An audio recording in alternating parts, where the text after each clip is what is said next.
What do I do? How do I get out of this mess? When do I get to see change in me and in my life and my business? The action, the ache, the urgent inner pull to do something, anything, to make something happen past where we are right now. But what if we're asking the wrong question? What if it's not about what we do, but who we are being as we ask? Hang with me, Goddess, as I unravel how our language, especially in hard moments, can loop us into deeper self-doubt, and how a simple shift in awareness might be the beginning of something gentler, stronger, and far more powerful. Picture this. I'm at my altar, incense is burning, coffee is half drunk, candles flickering next to my laptop, part mystic, part rebel, fully done with business as usual.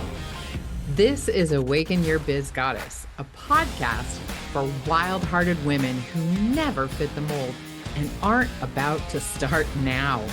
I'm Audrey Acton, intuitive biz coach, sacred space holder, and your guide on the pathless path. Come as you are, leave lit up. Let us begin. Doing is our default. When things get hard, the question almost always becomes, what do I do about this? What it's not is, who do I want to be? Or who am I right now as I move through this? We go straight into fixing and solving and, in all actuality, escaping, especially in the emotionally messy moments. These uncomfortable, raw, tender spaces. We don't want to feel, we want to act. And that right there is the loop. We are already being, but we want to stop.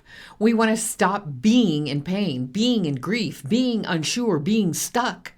So we scramble for something to do. Doing lets us pretend we have control over something that actually just needs to be witnessed. It gives us a direction when everything feels directionless.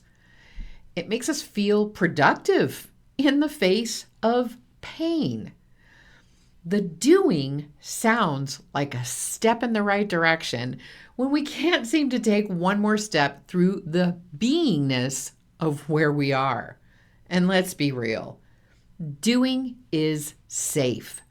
Being feels exposed. Doing, I have come to believe, can actually be a burden, a protective mechanism built, sadly, by the ego. Not because the ego is bad, but because the ego is afraid. The ego wants safety, predictability, familiarity. It wants to stay on the road it built, even if that road is narrow or lonely or doesn't lead where we want to go. That's safe. So when your conscious self dares to ask bigger questions, when you decide to grow or heal or evolve, your ego panics. It starts handing you tasks like sandbags during a flood. Do this, fix that, clean the garage, launch that thing. And then, of course, eat the cake, scroll the feed. All of it is distract, distract, distract. Why? Because if you stay busy, you won't have to feel. And if you don't feel, you won't remember. That you're more than your tasks. You're more than your trauma. You're more than your doing. The tough thing is, we even put our self-care routine on that list of distraction as if meditation will become one more thing to do. When you add the exercise and meditation, care of the self to that list, it allows that ego to add it to the do and may keep you from the actual experience of being in the moment with yourself. The bottom line is, you're a being, and that truth is terrifying to the ego. So what happens when you stop? When you stop trying to do your way out of a moment, when you sit in it, when you breathe with it, when you feel the discomfort instead of just flinching away, that's where the liminal opens.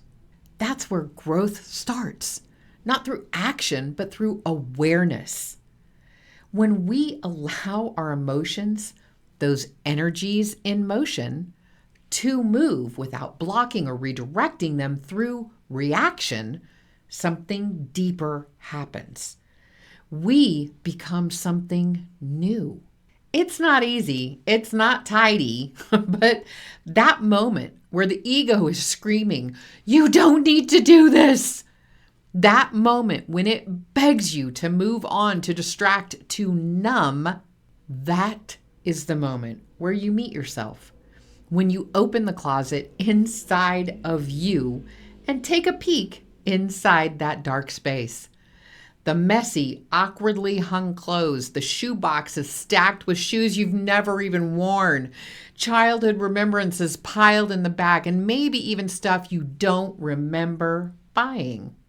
This is not the version of you that's chasing a fix, but the one who's willing to be real, to feel, to stand still in the fire and trust that it won't consume you. So, the next time you feel the urge to ask, "What do I even do about this?" Pause, take a breath, and instead ask, "Who am I being in this moment? And who do I want to become on the other side of this moment?" That's where the real shift begins. That's the magic of unlearning. Come sit with me in this space and let's find the next true question together. And here is today's spellette. Use it wisely as a mantra, an affirmation, or light a candle and breathe it to life. I ask not what to do. I ask who I must become. Let the why rise. Let the storm pass through me. Let the truth remain. If you felt this deep inside, subscribe to Awaken Your Biz Goddess, because your business isn't just a strategy. It's a sacred relationship with yourself. And maybe it's time for your ego to take a break. Send this episode to a woman you love who is lost in her own chaos so she can feel the hope and knowing that comes with being instead of doing. Download the Goddess Growth Map for $9. It's your compass back to your truth and a reminder that healing is a spiral and not a straight line. You can also join Whispers from the Wild Mystery for weekly, weekly, rituals, soul deep prompts, and sacred reflections I only share with my inner circle. Business isn't the goal. Becoming is. Come walk with me. Thanks for being here.